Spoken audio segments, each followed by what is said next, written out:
सर्वप्रथम आज मी माझी जी काही भूमिका मांडतोय, एक लातूरकर म्हणून मांडतोय। यामध्ये कुठल्या पक्षाचा विरोध नाही, कुठल्या राजकीय पक्षाचं मी समर्थनसुद्धा करत नाही।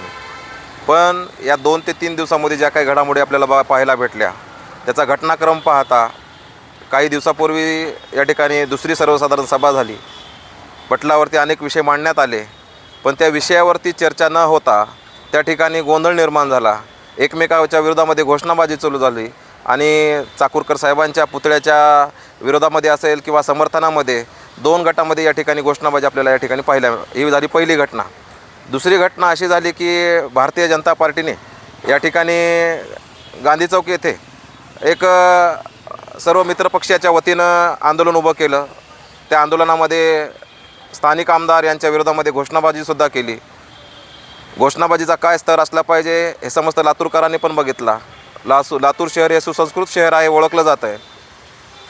प्रत्येकाला आपले विचार मांडण्याचा अधिकार आहे, घोषणाबाजी करण्याचा सुद्धा अधिकार आहे, पण त्याचा कुठेतरी स्तर जपला पाहिजे, हा एक दुसरा मुद्दा होता। तिसरा घटनाक्रम बघितला तर रविवारच्या दिवसाची गोष्ट आहे।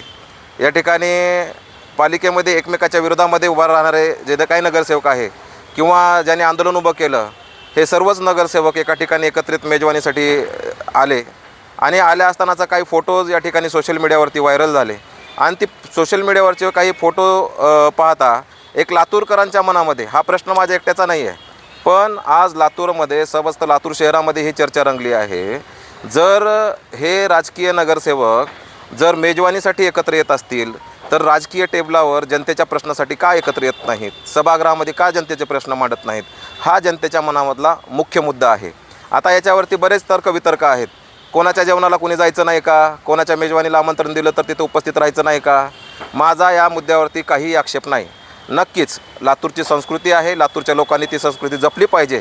एकमेकाच्या विचारांची देवाणघेवाण झाली पाहिजे। एकमेकाच्या घरी जेवणासाठी स्नेहभोजनासाठी आमंत्रित असाल तर तिथं आपण जरूर उपस्थिती लावली पाहिजे। पण ज्या पद्धतीनं आपण या ठिकाणी मेजवानीमध्ये सर्वजण एकत्रित उपस्थित झालात त्याबद्दल सर्व नगरसेवकांचे प्रथमतः मी आभार आणि अभिनंदन व्यक्त करतो। खास करून आयोजक ज्यांनी या पार्टीचं आयोजन केलं होतं त्यांचंसुद्धा या ठिकाणी अभिनंदन व्यक्त करतो।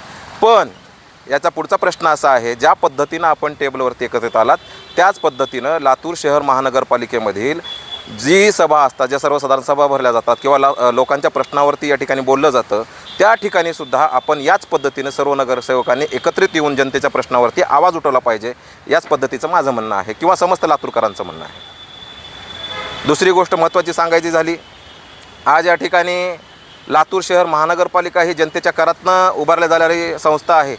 या ठिकाणी जनतेचे प्रश्न उभारले पाहिजेत। आज लातूरचे जे काही प्रश्न आहेत हे प्रश्न आज वासून बसलेत। या ठिकाणी पाण्याचा प्रश्न असेल, रस्त्याचा प्रश्न असेल, नालीचा प्रश्न असेल, ड्रेनेजचा प्रश्न असेल। आज सगळ्यात मोठा प्रश्न माझा आहे की संबंध महाराष्ट्रभरामध्ये पावसाचा धुमाकूळ आपल्याला पाहायला भेटला, पण लातूर जिल्ह्यामध्ये सरासरीपेक्षा कमी पर्जन्यवृष्टी या ठिकाणी आपल्याला पाहायला मिळाली। लातूर शहर महानगरपालिकेच्या सर्वोच्च नेत्यांना किंवा सर्वोच्च पदातील नेत्यांना मला एक प्रश्न विचारायचा आहे। आज सभेमध्ये आपण गोंधळ घालता, कुठल्याही मुद्द्यावरती सविस्तर चर्चा नाही। आज जर समजा पर्जन्यवृष्टी झालीच नाही, आपल्याला दुष्काळाचा सामना करावा लागणार आहे। तुमचं पाण्याच्या प्रश्नावरती काय नियोजन आहे? जनतेच्या प्रश्नावरती या ठिकाणी आवाज उचलला पाहिजे, जनतेच्या प्रश्नांना दाद दिली पाहिजे।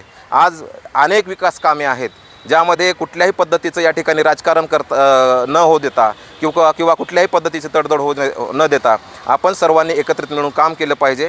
याच पद्धतीनं माझा हा तुम्हाला द्यायचा संदेश होता। यामध्ये परत एकदा सांगतोय, मी कुठल्या पक्षाच्या समर्थनात किंवा पक्षाच्या कुठल्या विरोधामध्ये कोण काय घोषणाबाजी केलं याच्यासुद्धा विरोधामध्ये किंवा त्याच्या समर्थनामध्ये मी आज या ठिकाणी तुम्हाला बोलवलं नाही आहे। माझं म्हणणं एकच आहे, ज्या पद्धतीनं तुम्ही टेबलवरती एकत्रित येता त्या पद्धतीनं महानगरपालिकेच्या सर्वसाधारण सभेमध्ये आपण सर्वांनी एकत्रित यावं, विकासाच्या मुद्द्यावर चर्चा करावी, सर्वांमध्ये मतं घ्यावे, त्याच्यावरचा आक्षेप नोंदवला, कोण समर्थन दिलं, त्याच्यावरती काय बजेट आलं, याचा पूर्णपणे उघड हिशोब जनतेच्या समोरसुद्धा मांडला पाहिजे। या पद्धतीतसुद्धा या ठिकाणी मी आवाहन करतो। धन्यवाद। जय हिंद, जय महाराष्ट्र।